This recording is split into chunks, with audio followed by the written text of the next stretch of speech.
한마음교회 작년 성경 공부 바울서신 갈라디아서 마지막 시간입니다. 기도로 시작하도록 하겠습니다. 거룩하신 하나님, 오늘 갈라디아서 7주차 마지막 시간을 시작하려 합니다. 주님의 은혜로 매 시간 우리에게 말씀을 통해 구원의 복음을 들려주심에 감사를 드립니다. 말씀 공부를 통해서 성령의 역사로 하나님의 뜻이 분명히 깨달아지게 하소서. 내가 원하는 말씀들을 찾는 것이 아니라 하나님께서 주시는 그 말씀을 묵상케 하소서. 우리의 귀를 여시고 영의 눈을 뜨게 하시어 말씀이 우리의 삶 속에 역사할 수 있도록 은혜 베풀어 주시옵소서. 오늘 이 시간 시작부터 끝나는 시간까지 주님 우리와 함께 하시고 우리를 깨닫게 하여 주시옵소서. 우리를 구원하신 예수님의 이름으로 기도합니다. 아멘. 우리는 지난 2시간을 통해서 갈라디아서 5장을 조금 자세히 살펴보았습니다. 첫 번째 시간에서는 갈라디아서를 쓴 목적과 은혜로부터 떨어진 자의 위험을 살펴보았고, 바로 지난주의 시간에서는 성령님과 동행하는 삶을 살펴보았습니다. 우리가 지난 시간에 살펴본 내용 중 사도 바울은 5장 마지막 부분에서 육체의 일과 성령의 열매를 대조시키고 그리스도인, 그러니까 우리와 같은 성도들이 성령의 인도를 받는 삶을 살아야 함을 결론으로 내리고 있었습니다. 아브라함과 이삭과 야곱의 하나님이 이방인을 믿음으로 구원하기 위해서 주신 언약은 할례 언약과 새 언약입니다. 하나님의 약속, 곧 할례 언약과 새 언약을 믿고 성령으로 거듭나 태어난 자들이 하나님의 백성 이스라엘입니다. 이들이 새로운 규례, 새 언약, 성령을 따라 사는 자들이라는 말입니다. 이들이 어떻게 살아가는가 하는 것이 바로 오늘 배울 갈라디아서 6장의 내용입니다. 첫 번째로는 실제적 권면에 대해서 6장 1절부터 10절까지 우리는 살펴보겠습니다. 좀 더 자세히 살펴보면 6장 1절부터 5장 사이에는 성도들의 대인관계에 대한 실제적 권면의 내용이 나오고 있고, 이어서 물질의 사용에 대한 내용이 바로 다음으로 나오고 있습니다. 6장 후반부에서는 할례와 그리스도의 십자가, 결국 이 갈라디아서에서 말하고 있는 큰 주제에 대해서 다시 한번 사도 바울은 강조하며 6장 말씀을 마치고 있습니다. 오늘 말씀 6장 1절에서 5절 말씀에는 영적으로 성숙한 성도들이 가져야 하는 대인관계에 대해서 얘기하고 있습니다. 첫 번째로는 죄에 빠진 사람을 회복시켜야 한다고 말합니다. 여기서 사용된 동사인 카타리조라는 헬라어어는 회복하다는 뜻을 갖고 있습니다. 원래의 뜻은 부러진 뼈를 제자리에 놓는다는 의학 용어라고 합니다. 즉, 타락한 그리스도인의 잘못된 삶이 바르게 교정되는 것을 의미합니다. 그런 의미에서 사도 바울은 여기에 이 단어를 채택하였습니다. 두 번째로는 회복시키는 이러한 형제 자매들을 회복시키는 일은 영적인 사람이 수행해야 된다는 것입니다. 헬라어 원어로 쓰인 뉴마티코스라는 영적이라는 신령한 뜻을 갖고 있는 이 단어는 성령의 인도함을 받는 성숙한 이런 뜻을 가지고 있습니다. 그러므로 성숙한 성도들이 죄에 빠진 형제들을 회복시키는데 중요한 역할을 담당해야만 한다는 것을 이야기합니다. 사도 바울은 이러한 사실을 갈라디아 성도들에게 다시 상기시키고 있습니다. 모든 그리스도인들, 즉 성도들은 그 같은 성숙함을 마음에 소원해야 하고 성숙한 성도가 되기를 힘써야 하는 것입니다. 또한 이러한 형제들, 자매들을 회복시킬 때 온유함으로 회복시켜야 한다고 말합니다. 성령의 열매를 우리가 지난 시간에 배웠던 것처럼 5장 22절의 온유라는 단어가 같은 뜻을 갖고 있는 그 단어를 6장에서도 사도 바울은 사용하였습니다. 성령의 다른 부분인 디모데후서 2장 25절에도 거역하는 자를 온유함으로 징계할지니 라고 말했습니다. 그러므로 이러한 죄에 빠진 형제들을 회복시키는 그러한 과정 속에서 성도들은 그들을 정죄하거나 분노를 갖고 권면하는 것을 원하지 않고 온유함으로써 그 일을 행해야 한다고 사도 바울은 이야기하고 있습니다. 6장 2절에서는 영적으로 성숙한 성도의 또 다른 특성에 대해서 말하고 있습니다. 너희가 짐을 서로 지라 그리하여 그리스도의 법을 성취하라. 갈라디아서 6장 2절 말씀입니다. 여기에 쓰인 단어는 바스타조라는 단어입니다. 이것은 지탱하다라는 뜻을 가지고 있습니다. 그래서 서로가 서로의 짐을 지탱해 주는 것처럼 남의 드러난 죄들을 이해하고 동정하고 용서하라는 뜻입니다. 바울은 우리가 이렇게 함으로써 그리스도의 법을 성취하라고 말했습니다. 그리스도의 법은 서로 사랑하라는 새 계명임을 우리는 알고 있습니다. 요한복음 13장에 보면 예수님께서 마지막 유월절 저녁 식사를 하신 후에 제자들의 발을 씻어주는 장면을 우리는 기억하고 있습니다. 그런 다음 서로 사랑하라는 새 계명을 주셨습니다. 예수님께서 제자들의 발을 씻어주신 것은 죄의 용서를 상징하고 있습니다. 성도들끼리 사랑하는 데 장애물이 있다면 그것은 상대방의 결점에 대한 생각일 뿐입니다. 그렇기 때문에 참으로 서로 사랑하려면 상대방의 결점에 대한 용서가 먼저 이루어져야 됩니다. 다시 말해서 성도가 짐을 서로 지듯이 상대방의 부족을 용서할 때 비로소 서로 사랑할 수 있다는 것입니다. 오늘 말씀 6장 5절에 보면 각각 자신의 짐을 질 것임이라 라는 말씀이 나옵니다. 4에서 5절 말씀을 다시 한번 읽어드리면 이렇습니다. 각각 자기의 일을 살피라. 그리하면 자랑할 것이 자기에게만 있고 남에게는 있지 아니하리니 각각 자기의 짐을 질 것임이니라. 5절에 나와 있는 짐과 2절에 나와 있는 짐은 한국말로는 같은 짐이라는 단어를 사용하고 있지만 헬라어 어원으로는 분명히 다른 단어를 사용하고 있음을 우리는 알 수 있습니다. 6장 5절에 사용된 짐이라는 단어는 헬라어 어원으로 포르티온이라는 단어입니다. 선박의 화물 짐처럼 배가 옮길 수 있는 짐, 결국 감당할 수 있는 짐을 이야기합니다. 자신을 살피며 죄와 부족함으로부터 책임을 지라는 그러한 의미입니다. 하지만 2절에 쓰인 짐이라는 단어는 헬라어 어원으로 바레라는 단어를 사용했습니다. 서로 짐을 지어주는 그 짐을 얘기합니다. 인간이 감당할 수 없는 무거운 짐이나 책임을 이야기합니다. 성도의 삶은 무거운 짐을 서로가 기도해주고 권면하여서 회복을 돕는 것이라고 사도 바울은 오늘 본문에서 이야기하고 있습니다. 그렇기 때문에 2절에서는 서로 짐을 지라고 했다가 5절에서는 각각 자신의 짐을 지라고 하는 것이 약간 혼란스러우실 수 있지만 2절과 5절의 말씀은 결코 서로 상충되는 말씀이 아님을 우리는 단어의 어원을 보면서 알 수 있습니다. 이어서 사도 바울은 성령의 삶을 물질 사용의 실제적 방법으로 적용하고 있습니다. 본문 말씀 6장 6절에서 10절 말씀을 살펴보면 사도 바울은 물질 사용에 대해서 세 가지로 언급하고 있습니다. 첫 번째는 말씀을 가르치는 자들, 즉 교역자들을 도우라고 말하고 있습니다. 두 번째는 육체를 먹이기보다는 영적 삶을 세우는 일에 사용하라고 권면하고 있습니다.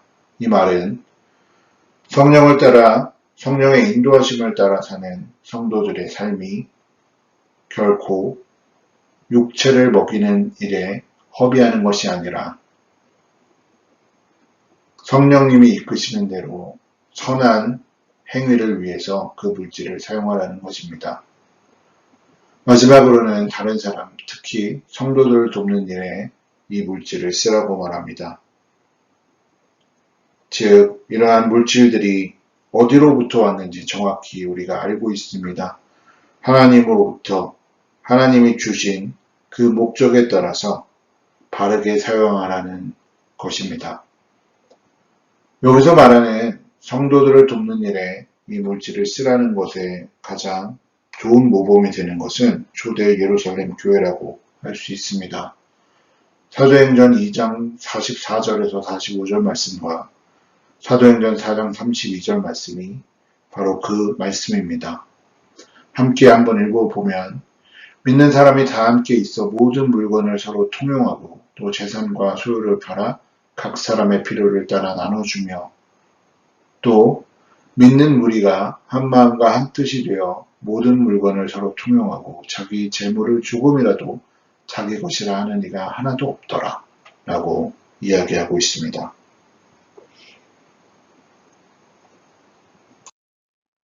오늘 말씀 6장 11절에서 18절 말씀에 보면 할례와 그리스도의 십자가에 대해서 언급하고 있습니다. 12절부터 한번 읽어보면 무릇 육체의 모양을 내려 하는 자들이 억지로 너희에게 할례를 받게 함은 그들이 그리스도의 십자가로 말미암아 박해를 면하려 할 뿐이라. 할례를 받는 그들이라도 스스로 율법은 지키지 아니하고 너희에게 할례를 받게 하려 하는 것은 그들이 너희의 육체로 자랑하려 함이라. 그러나 내게는 우리 주 예수 그리스도의 십자가 외에 결코 자랑할 것이 없으니 그리스도로 말미암아 세상이 나를 대하여 십자가에 못 박히고 내가 또한 세상을 대하여 그러하니라. 할례나 무할례가 아무것도 아니로되 오직 새로 지으심을 받은 것만이 중요하니라. 아멘. 본문 말씀에 보면 전체적 요약은 간단합니다. 할례와 무할례나 구원의 수단으로는 아무런 쓸모가 없다는 것입니다. 고린도전서 7장 19절 말씀에도 유사한 말씀이 등장합니다. 이것은 율법을 지킴으로 오는 것이 아니라 복음의 진리를 받아들이고 거기로 나아감으로써 얻어지는 것이 진정한 구원의 길이라고 사도 바울은 강조하고 있습니다. 결코 할례나 무할례는 구원의 수단이 될 수 없습니다. 우리가 여기서 가장 중요하게 생각해야 되는 부분은 바로 15절에 나와 있는 새로 지으심을 받은 것이라는 것입니다. 성령으로 거듭남을 이야기합니다. 즉 중생입니다. 새로 지으심을 받음은 우리가 모두 잘 알고 있는 것처럼 그리스도 예수 안에서 구원받은 새 사람을 이야기합니다. 고린도후서 5장 17절 말씀처럼 그런즉 누구든지 그리스도 안에 있으면 새로운 피조물이라 이전 것은 지나갔으니 보라 새 것이 되었도다. 그것이 바로 새 생명을 받은 자를 의미하는 것입니다. 우리는 지금까지 갈라디아서를 쭉 살펴보면서 여러 차례 사도 바울이 강조했던 것처럼 우리가 구원을 받을 수 있는 것은 예수 그리스도의 그 복음 때문이고 그것을 믿는 우리의 믿음으로 인하여서만 구원에 이를 수 있다는 것입니다. 우리가 그것을 믿음으로 인하여서 보혜사 성령님께서 우리 마음속에 들어오셔서 결국 우리는 새롭게 다시 태어나게 되는 것입니다. 오늘 말씀 6장 17절에 보면 사도 바울은 본인에게 예수의 흔적이 있다고 말합니다. 이것은 고난의 흔적입니다. 그의 주 예수 그리스도 때문에 그가 핍박을 받았을 때 그 몸에 받은 상처들을 이야기하는 것입니다. 이 흔적들은 사도 바울과 그리스도와의 관계를 나타낸다고 볼 수 있습니다. 사도 바울은 예수 그리스도의 고난에 참여한 사역자였습니다. 고난의 흔적을 가진 자는 하나님의 참된 종이 되는 것이죠. 이와 같이 순결하고 영광스러운 예수의 흔적을 지닌 사도 바울은 갈라디아 성도들에게 의미 없는 할례의 흔적을 강요하는 율법주의자들과 매우 대조되는 모습이라고 볼 수 있습니다. 갈라디아서 6장 18절 말씀에 형제들아 우리 주 예수 그리스도의 은혜가 너희 심령에 있을지어다 라고 마무리하고 있습니다. 여기서 말하는 은혜는 그리스도가 주신 모든 것의 총체를 이야기합니다. 구원과 영생 그리고 영광을 포함하고 있습니다. 사도 바울은 이와 같은 은혜가 너희 심령과 함께 있을지어다 라고 말하고 있는데요.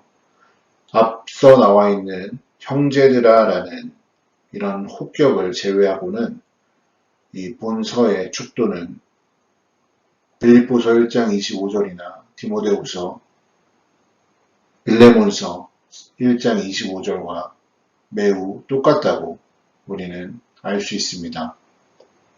여기서 말하는 형제들아 라는 것은 단순히 누구를 부르는 호칭으로 쓰일 수도 있지만 특별히 사도 바울이 갈라디아서 성도들을 형제라고 부른 것으로 보아 아직 그들은 유대주의자들의 그릇된 교훈에 빠지지 않는 것이 분명합니다. 희망이 보인다는 것이죠. 그렇기 때문에 여기서 사도 바울은 마지막 축도에서 갈라디아 성도들을 형제들아라고 이야기합니다. 오늘 이 시간 우리는 갈라디아서 6장 말씀을 살펴보았습니다. 갈라디아서 6장 말씀을 요약해보면 다음과 같습니다. 성도의 대인관계에 있어서 선행을 해야 한다는 것이고 또한 물질 사용은 육체적인 일보다는 영적인 삶을 위해서 사용해야 된다는 것입니다. 우리는 또한 율법주의로 돌아가지 말아야 하며 우리가 자랑할 것은 그리스도의 십자가뿐이라는 것입니다. 썩어질 것들은 자랑할 것이 되지 못합니다. 우리는 또한 예수 그리스도의 그 복음을 통하여서 새로운 피조물이 되었다는 것을 항상 감사해야 한다는 것입니다. 우리는 한반교회 작년 섭령 공부를 통하여서 갈라디아서를 살펴보았습니다. 총 7시간을 우리는 갈라디아서를 1장부터 6장까지 살펴보았는데요. 간단하게 오늘 마지막 시간이기 때문에 정리하는 시간 갖도록 하겠습니다. 갈라디아서 1장은 바울의 사도직에 대한 권위 선언과 그리스도의 속죄로 시작하여서 어떤 것이 참 복음이고 어떤 것이 거짓 복음인지 이야기했습니다. 또한 바울은 사도직에 대한 독립적 권위에 대해서 변증했습니다. 사도 바울은 예수님을 따라다닌 제자는 아니었지만 본인이 하나님으로부터 직접 사도직을 받았다고 변증했습니다. 이어서 2장에서는 예루살렘 회의에 올라가는 바울의 모습을 우리는 함께 보았고 또한 바울과 기둥과 같은 사도들, 원사도들이 서로 만나는 장면들을 통하여서 그 사도들과 바울의 사도직이 동일한 것임을 우리는 확인할 수 있었습니다. 또한 안디옥에 온 베드로와 오직 믿음으로만 이루어진다는 이신칭의에 대해서 우리는 함께 살펴보았습니다. 결국 율법으로는 의로움을 받을 수 없고 행위로는 의로움을 받을 수 없다는 것을 우리는 본문을 통해서 배울 수 있었습니다. 이어서 갈라디아서 3장에서는 교리적 문제에 대해서 다뤄보았고 또한 교리적 논의를 아브라함의 예를 들어서 우리는 함께 살펴보았습니다. 결국 우리는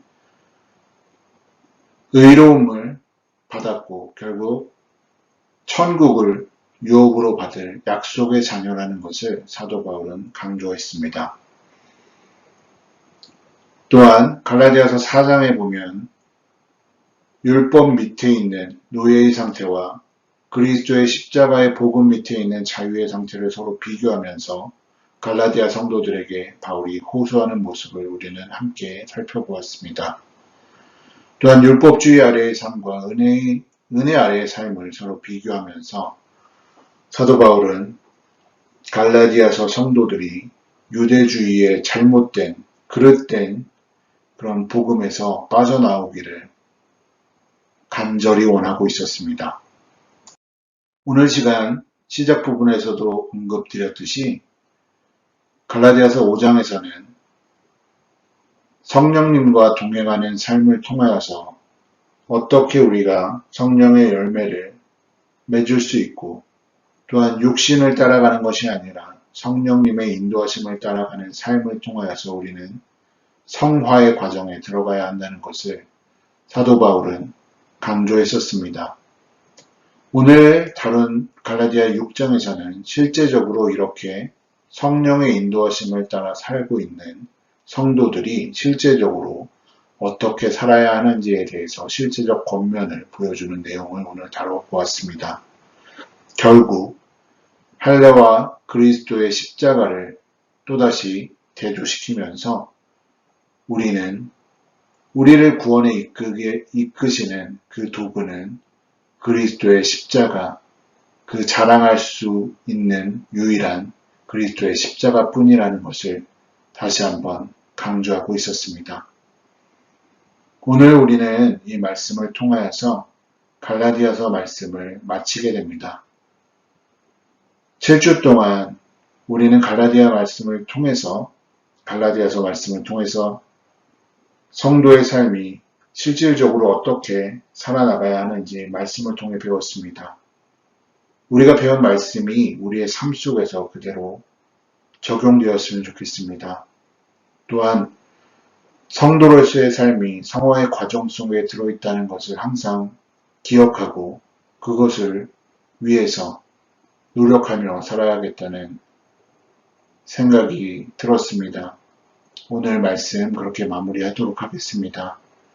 지금까지 7주 동안 들어주셔서 감사합니다. 기도로 마무리하겠습니다. 하나님 아버지 감사합니다. 이렇게 7주 동안 바울 서신 갈라디아서를 우리에게 허락하시어 우리가 말씀을 공부하고 조금 더 깊이 묵상하는 시간을 갖게 하시니 감사합니다.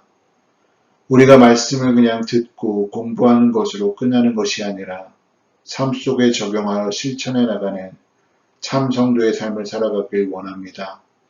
아버지 하나님, 그것은 우리의 힘으로 되는 것이 아니라 하나님께서 보내주신 또 다른 보혜사 성령님께서 우리의 마음속에 함께 동행하심으로 우리의 삶 속에 관여하심으로써 완성됨을 우리는 알고 배웠습니다. 그 성령님의 도우심을 매일매일 구하며 성도의 성화의 과정에 참여하기를 원합니다.